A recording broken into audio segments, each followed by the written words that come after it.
ई light study platform पर आप सभी का स्वागत है। इस वीडियो में डिस्कशन करेंगे 12 जनवरी 2024 को हिमाचल प्रदेश सरकार की कैबिनेट मीटिंग का आयोजन होता है। इस कैबिनेट मीटिंग में क्या विशेष रहा है, विशेष तौर पे हम इसमें देखेंगे कौन कौन सी ऐसी नई योजनाएं या नई नीतियां सरकार के द्वारा बनाई गई है जो कि आपके कंपीटिटिव एग्जाम में प्रश्न वहां से पूछे जा सकते हैं।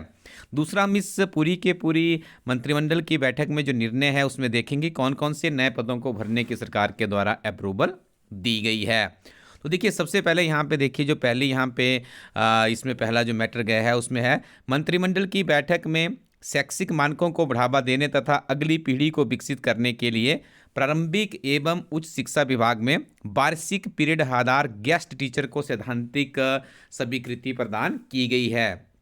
यानी कि देखिए, आप हिमाचल प्रदेश में अब गेस्ट टीचर की भर्ती होने जाएगी, तो उसके जो नियमों का निर्धारण है वो तो अभी डिपार्टमेंट लेवल पे होगा, लेकिन हिमाचल प्रदेश सरकार की कैबिनेट ने यहाँ पे अप्रूव दे दिया है कि वार्षिक पीरियड आधार पर जो गेस्ट टीचर है उन्हें सैद्धांतिक मंजूरी सरकार के द्वारा दे दी गई है। इसके अलावा यदि हम बात करें तो लोक निर्माण विभाग में जेई के 40 पदों के लिए सिविल के 40 पद भरे जाएंगे, जिन्हें आप हिंदी में कनिष्ठ अभियंता भी कहते हैं, और कनिष्ठ तकनीशियन वर्क इंस्पेक्टर के 25 पद, जल शक्ति विभाग में वर्क इंस्पेक्टर के 20 पद, राजस्व प्रशिक्षण संस्थान जोगिंदरनगर जिला मंडी के विभिन्न श्रेणियों के 7 पद तथा सैनिक कल्याण विभाग में विभिन्न श्रेणियों के 5 पदों को भरने के भी सरकार द्वारा अप्रूवल दी गई है। इसके अलावा बैठक में हमीरपुर जिला के 50 बिस्तर क्षमता के नागरिक अस्पताल सुजानपुर को 100 बिस्तर का देखिए इसको बना दिया गया है, इसको स्तरोन्नत किया गया है यहाँ पर, और 35 नवीन पद भी यहाँ पे सृजित करने का सरकार के द्वारा निर्णय लिया गया है। और एक बहुत ही महत्वपूर्ण यहाँ पे निर्णय लिया गया है हिमाचल प्रदेश सरकार के द्वारा। इससे पहले आप देखते होंगे लड़की की जो शादी करने की आयु थी वो 18 वर्ष निर्धारित की गई थी, लेकिन अब इसे बढ़ाकर 21 वर्ष करने तथा संबंधित नियमों और अधिनियमों में आवश्यक संशोधन करने को भी हिमाचल प्रदेश सरकार के द्वारा स्वीकृति दे दी गई है। कंपिटेटिव परीक्षा में भी आपसे प्रश्न पूछा जा सकता है कि हिमाचल प्रदेश सरकार की जो कैबिनेट है उसमें अभी वर्तमान समय में कितनी इसमें बढ़ोतरी की गई है, तो आप याद रखिएगा 18 से 21 वर्ष करने का निर्णय प्रदेश सरकार के द्वारा लिया गया है।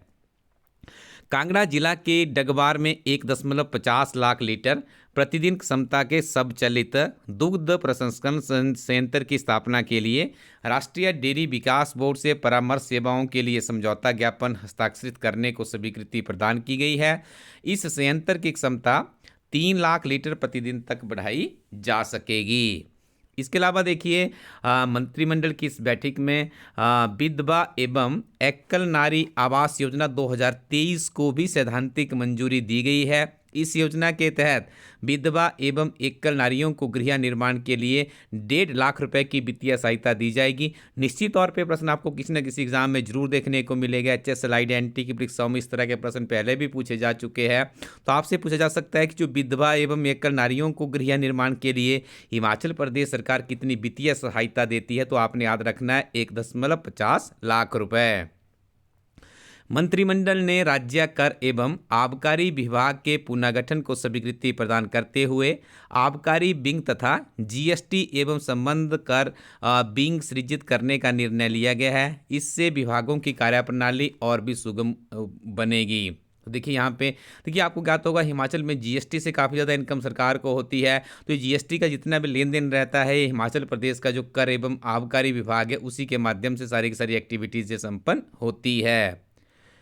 हिमाचल प्रदेश सद्भावना विरासत मामले संकल्प योजना 2023 के तृतीय चरण को 1 जनवरी 2024 से 31 मार्च 2024 तक बढ़ाने की स्वीकृति दी गई है। देखिए, इसके अंतर्गत क्या किया जाएगा, तो आपको याद होना चाहिए कि जो सद्भावना विरासत मामलों के लिए संकल्प योजना 2023 है, इसमें वस्तु एवं सेवा कर यानी GST के अंतर्गत विभिन्न लंबित मामलों को निस्तारित किया जाएगा। देखिए, कुछ डिस्प्यूट भी क्रिएट हो जाते हैं, किसी ने टैक्स नहीं दिया होगा या कोई और डिस्प्यूट हो जाता है, उसको सॉल्व करने का भी हिमाचल प्रदेश सरकार द्वारा सद्भावना विरासत मामले को सुलझाने के लिए संकल्प योजना को लॉन्च किया गया है। तो आप संकल्प योजना को लॉन्च कर इसके बारे में आप याद रखिएगा। संकल्प योजना 2023 किससे संबंधित है? GST के अंतर्गत विभिन्न लंबित मामलों को इसमें समाप्त किया जाएगा या उन्हें सॉल्व किया जाएगा।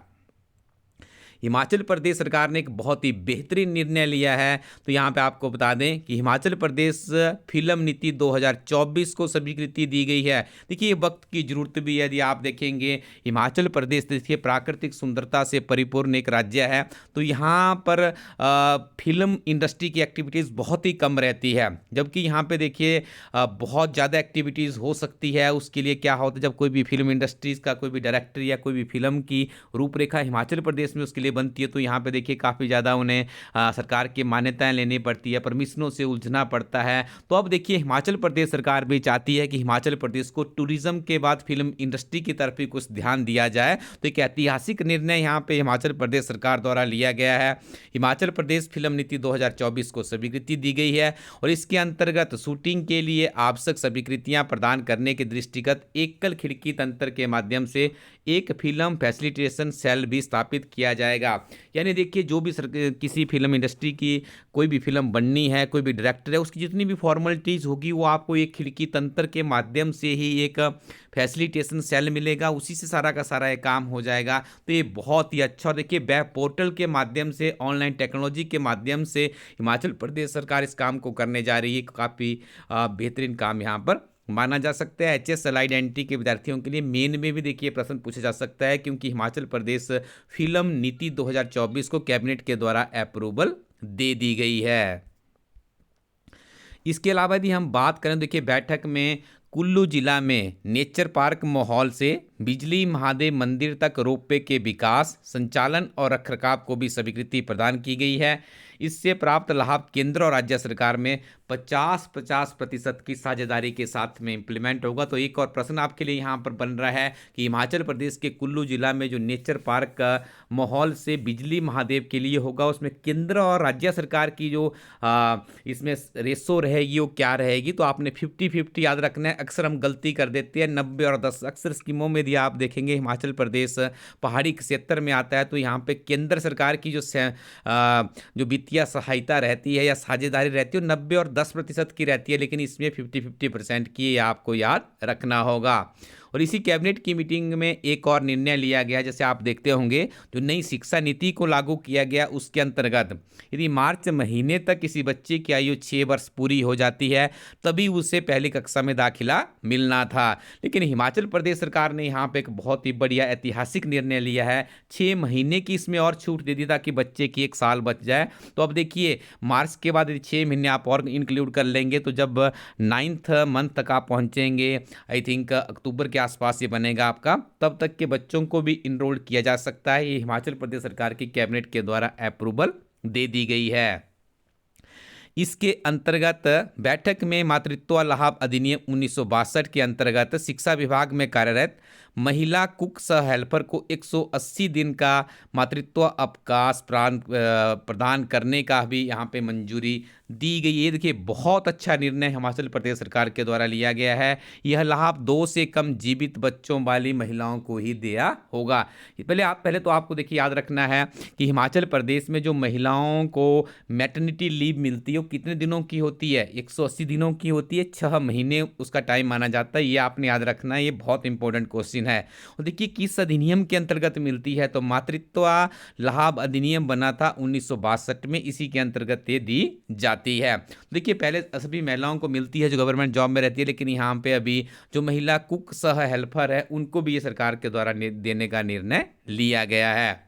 तो कुल मिलाकर के यदि हम देखेंगे तो कैबिनेट की मीटिंग में काफ़ी बेहतरीन निर्णय यहाँ पे लिए गए हैं। काफ़ी नवीनतम यहाँ पे आप देख रहे होंगे, नई नई नीतियाँ भी सरकार के द्वारा शुरू की गई है। तो आप नियमित रूप से अपनी पढ़ाई को जारी रखिएगा। धीरे धीरे हिमाचल प्रदेश में जॉब प्रोसेस भी आगे बढ़ रही है। जैसे आप देख रहे हैं हिमाचल प्रदेश में अलाइड सर्विसेज के लिए वर्तमान समय में आवेदन मांगे गए हैं। पीजीटी की भर्ती प्रक्रिया आगे बढ़ रही है और राज्य चयन आयोग भी धीरे धीरे अपने काम पे जब लौटेगा तो आपकी भर्ती प्रक्रिया काफ़ी तीव्र गति से आगे बढ़ेगी। तो आप अपनी तैयारी को और भी शार्प करना चाहते हैं तो आप simply elite study co.in website पर जाइएगा। जब आप इस वेबसाइट को विजिट करेंगे तो आपको यहाँ पे कुछ उत्कृष्ट लेखकों की बेहतरीन किताबें मिलेगी, आप उन्हें भी एक बार रिव्यू कर सकते हो।